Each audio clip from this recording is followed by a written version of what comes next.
ಆಯ್ತಮ್ಮ ಅಡುಗೆ 11:20 ಆಯ್ತು. ಆಯ್ತು ರೀ. ಮುದ್ದೆ ಮಾಡಿದ್ದೀನಿ ಇವತ್ತು, ಬೀನ್ಸ್ ಬಸ್ಸಾರು. ಮುದ್ದೆ ಇಲ್ಲ ತಿಂತೀರಾ?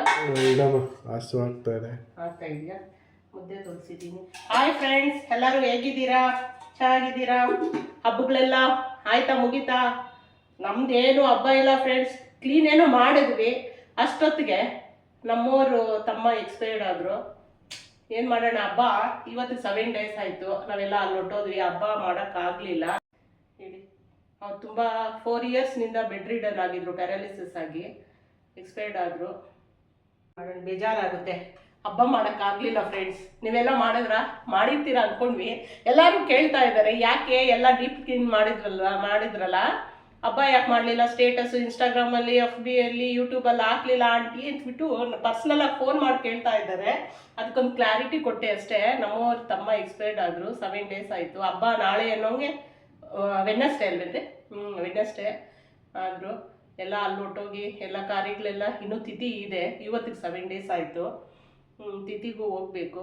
ಮಕ್ಕಳೆಲ್ಲ ಬಂದಿದ್ರು. ನನ್ನ ಚಿಕ್ಕ ಮಗಳಿಗೆ ಅವ್ರ ಅಂಕಲ್ ಕಂಡ್ರೆ ತುಂಬ ಇಷ್ಟ. ಚಿಕ್ಕ ಮಗು ಫ್ರೆಂಡ್ಸ್, ಫಸ್ಟ್ ಸ್ಟ್ಯಾಂಡರ್ಡು ಸೆಕೆಂಡ್ ಸ್ಟ್ಯಾಂಡರ್ಡ್ವರೆಗೂ ಅಪ್ಪನ ಬಿಟ್ಟು ಇರ್ತಾ ಇರಲಿಲ್ಲ. ನಾನು ಏನಾದರೂ ಓದಲಿಲ್ಲ ಅಂತ ಹೊಡೆದ್ರೆ ನಮ್ಮ ಅಂಕಲ್ ಹತ್ರ ಹೊಟ್ಟೋಗ್ತೀನಿ ಅಂದ್ಬಿಟ್ಟು ಒಂದು ದಿವಸ ಏನು ಮಾಡಿದ್ದಾಳೆ, ಬಟ್ಟೆಗಳೆಲ್ಲ ಕವರಲ್ಲಿ ಇಟ್ಕೊಂಡು ನಾನು ನಮ್ಮ ಅಂಕಲ್ ಹತ್ರ ಹೊಟ್ಟೋಗ್ತೀನಿ ಅಂದ್ಬಿಟ್ಟು ಒಂದು 1/2 kilometer ಹಂಗೆ 1/2 kilometer ಆಗುತ್ತಲ್ವ, ಅಷ್ಟು ದೂರ ಹೋಗ್ಬಿಟ್ಟು ಆ ಕಡೆ ನನ್ನ ಅಬ್ಸರ್ವ್ ಮಾಡ್ತಾನೆ ಇದ್ದೀನಿ. ಆ ಕಡೆ ಈ ಕಡೆ ನೋಡ್ಬಿಟ್ಟು ಮತ್ತೆ ಬಂದು ರಿವರ್ಸ್ ಮನೆ ಬಾಗ್ಲ ಹತ್ರ ಮಲ್ಕೊಂಡು ಹೇಳ್ತಾ ಇದ್ದಾಳೆ.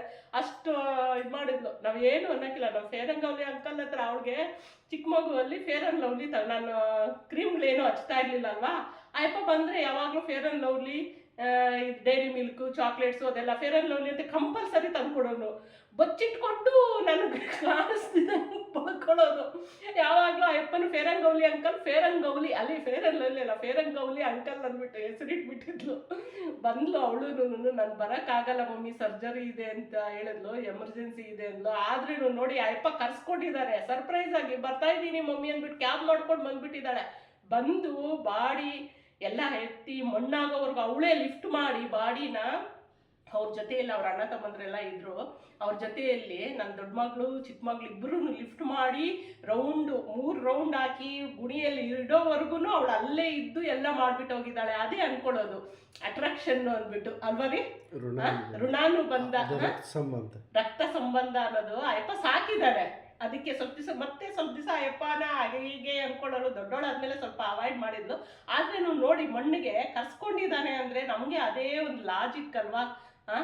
ಅದಕ್ಕೆ ಹೇಳೋದು ಋಣಾನು ಬಂದ ಅಂತ. ಮಾಡಿರೋದು ಎಲ್ಲೋ ಹೋಗಲ್ಲ, ಇರುತ್ತೆ. ಅಯ್ಯಪ್ಪ ಈ ಥರ ಹೊಟ್ಟೋದ್ರು, ತಿಥಿ ಇದೆ, ಹೋಗ್ಬಿಟ್ಟು ಬರ್ತೀವಿ. ಹೋಗ್ಬಿಟ್ಟು ಬಂದು ಅಲ್ಲೂ ವಿಡಿಯೋ ಮಾಡೋಕ್ಕಾಗಲಿಲ್ಲ ಫ್ರೆಂಡ್ಸ್. ನಾನು ಯಾಕೆ ಮಾಡೋದು, ಅವಳು ಮಾಡ್ಕೋಬೇಕಾಗಿತ್ತು. ನಾನು ಮಿಸ್ ಆದೆ.